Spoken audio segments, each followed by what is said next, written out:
हिंदू निकलेंगे, ठीक है, मुसलमानों के वंशज हिंदू निकलेंगे। अच्छा, फिर क्या करोगे? मान लो उसका बाप रामलाल श्यामलाल, ठीक है, मोहनलाल था, फिर क्या हो गया? क्या? अभी तो मोहम्मद फारूक है ना, ठीक। अगर वो बंदा हिंदू धर्म छोड़ के मुस्लिम धर्म में आ गया तो कुछ तो कमी रही होगी पहले। नमस्कार दोस्तों, आप सबका फिर से एक नए वीडियो पे स्वागत है। फिर से आ गया हूँ एक नया रिएक्शन वीडियो लेकर। आई होप आप लोग बहुत ही अच्छे होंगे। दोस्तों आज इस वीडियो में आप लोग को दिखाने वाला हूँ हमारे हिंदू भाई ने किस तरीके से अंधभक्तों को ऐसा मुंहतोड़ जवाब दिया है कि जनता के सामने वो एकदम चुप से हो गए हैं। ना उनके पास कोई सवाल है ना कोई जवाब है। इस वीडियो में आप लोग को दिखाने वाला हूँ किस तरीके से अंधभक्त कह रहे हैं कि जिस तरीके से सरकार आई है देश का विकास भी हुआ है और देश में हर जगह तरक्की भी हो रही है, लेकिन किस तरीके से हिंदू भाई ने कहा कि आपने रोजगार और बेरोजगारी ये सब पे कुछ वोट ही नहीं दिया है, आपने महंगाई पर वोट ही नहीं दिया है, आप सिर्फ मंदिर और मस्जिद के नाम पर लड़ते रहो और मंदिर और मस्जिद के नाम पर वोट दिए हैं। इसकी वजह से आपको रोजगार कहाँ मिलेगा, महंगाई कहाँ से कम होगा। ये इस वीडियो में देखते हैं किस तरीके से हिंदू भाई ने अंधभक्तों को ऐसा जवाब दिया है और जनता के सामने एक ऐसा सवाल लोगों से पूछा है कि जिसका जवाब कोई नहीं दे पाता है। चलिए वीडियो को शुरू करते हैं। तो आप लोग लास्ट तक बने रहिएगा और अगर चैनल पर नए हो तो चैनल को सब्सक्राइब कर लेना। इस वीडियो का लिंक आप लोग को डिस्क्रिप्शन में मिल जाएगा। तो चलिए वीडियो को शुरू करते हैं। ठीक है, मुसलमानों के वंशज हिंदू निकलेंगे। अच्छा, फिर क्या करोगे? मान लो उसका बाप रामलाल श्यामलाल, ठीक है, मोहनलाल था, फिर क्या हो गया? क्या? अभी तो मोहम्मद फारूक है ना, ठीक। अगर वो बंदा हिंदू धर्म छोड़ के मुस्लिम धर्म में आ गया तो कुछ तो कमी रही होगी पहले। बात तो सही है। तभी तो उसने कन्वर्जन किया। जब्ती कराया था अपनी मेरी को नहीं आता है, कर ले मुझे भाई।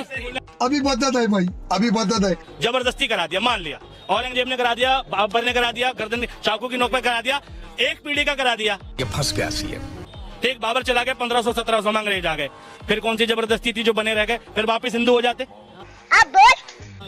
फिर हो जाओ, है? अरे धर्म में भाई बुराई नहीं थी तो बने रह गए, धर्म में अगर गड़बड़ होती वापस हिंदू हो जाते। ये बड़ी अच्छी बात कही है भाई तुम स्लोगन क्या सुन रहे हो? अयोध्या तो झांकी है, काशी मथुरा बाकी है। ये वाला स्लोगन क्यों नहीं सुन रहे कि दिल्ली का स्कूल तो झांकी है और पूरे भारत में स्कूल बनना बाकी है? क्यों नहीं लगा रहे नेता भाषण? तुम मंदिर मस्जिद खेलते रहो, तुम्हारी नस्लें मंदिरों में जाएंगी, मस्जिदों में जाएंगी और फिर क्या करेंगे? तो हिंदू मैं मुस्लिम, तो हिंदू मैं मुस्लिम, लड़ो। शाबाश बेटा। हाँ जी मित्रों, शुरू की क्लिप देखकर आप तो समझ ही गए होंगे कि आज की आगे, ठीक है, कांग्रेस का नहीं है, तुम्हारा है।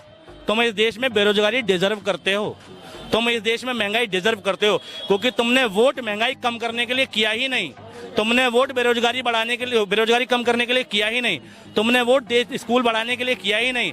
भाई तुम स्लोगन क्या सुन रहे हो? अयोध्या तो झांकी है, काशी मथुरा बाकी है। ये वाला स्लोगन क्यों नहीं सुन रहे कि दिल्ली का स्कूल तो झांकी है और पूरे भारत में स्कूल बनना बाकी है?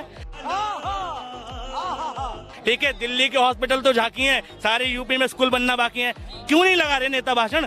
तुम मंदिर मस्जिद खेलते रहो, तुम्हारी नस्लें मंदिरों में जाएंगी, मस्जिदों में जाएंगी और फिर क्या करेंगे? तो हिंदू मैं मुस्लिम, तो हिंदू मैं मुस्लिम, लड़ो। लड़ना मुबारक हो। तुम मंदिर मस्जिद आज मांग रहे हो, बचा लो अपनी संस्कृति। भविष्य क्या होगा? लड़ोगे ही ना, लड़ाई होगी ना। स्कूल जाओगे तो सवाल करोगे सरकारों से, ठीक है, मंदिर जाओगे तो वर्णवाद करोगे, ठीक है। अपनी संस्कृति जानना चाहिए, हर आदमी को अपना धर्म जानना चाहिए।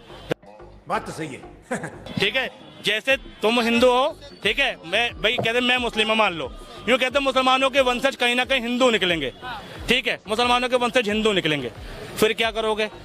मान लो उसका बाप रामलाल श्यामलाल, ठीक है, मोहनलाल था, फिर क्या हो गया? अभी तो मोहम्मद फारूक है ना। आएगा मजा खेल का। ठीक, अगर वो बंदा हिंदू धर्म छोड़ के मुस्लिम धर्म में आ गया तो कुछ तो कमी रही होगी पहले, तभी तो उसने कन्वर्जन किया। जब्ती कराया था अपनी मेरी को नहीं आता है, कर ले मुझे भाई। बोलने हाँ, औरंगजेब नहीं, एक मिनट, नहीं सही बोल रहे। इन्होंने कहा जबरदस्ती कराया, सुनो, जबरदस्ती करा दिया, मान लिया, औरंगजेब ने करा दिया, बाबर ने करा दिया, गर्दन चाकू की नोक पे करा दिया, एक पीढ़ी का करा दिया। फिर बाबर मर गया, ठीक, बाबर चला गया, 1500-1700 में अंग्रेज आ गए। फिर कौन सी जबरदस्ती थी जो बने रह गए? फिर वापिस हिंदू हो जाते।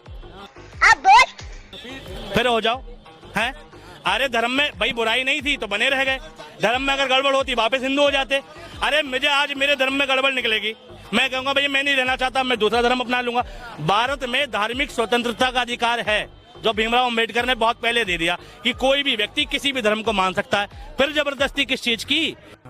ये बड़ी अच्छी बात कही है। अगर आजादी के बाद तुम जबरदस्ती की बात कर रहे हो तो तुम मूर्ख हो। आजादी के बाद तो कोई भी व्यक्ति किसी भी धर्म को मानने के लिए स्वतंत्र है। भाई अब मुसलमानों में सुनो, मुसलमानों में एक लाइन है, देखो सुनो, आधा सच पूरे झूठ से ज्यादा खतरनाक है। मुसलमानों के धर्म के बारे में बता रहा हूँ।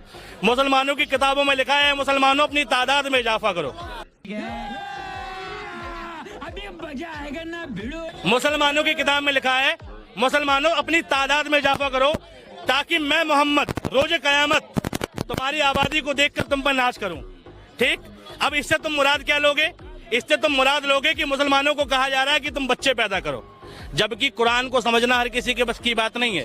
मुसलमान अपनी तादाद में इजाफा करो का मतलब यह है कि अपने धर्म को इतना अच्छा रिप्रेजेंट करो, अपने धर्म की इतनी अच्छाइयां रिप्रेजेंट करो, इतनी मॉरलिटी लाओ, इतनी चैरिटी करो कि दूसरे लोग तुम्हारी अच्छाइयां देख के तुम्हारे धर्म में सम्मिलित हो जाएं और तुम्हारी जनसंख्या बढ़े।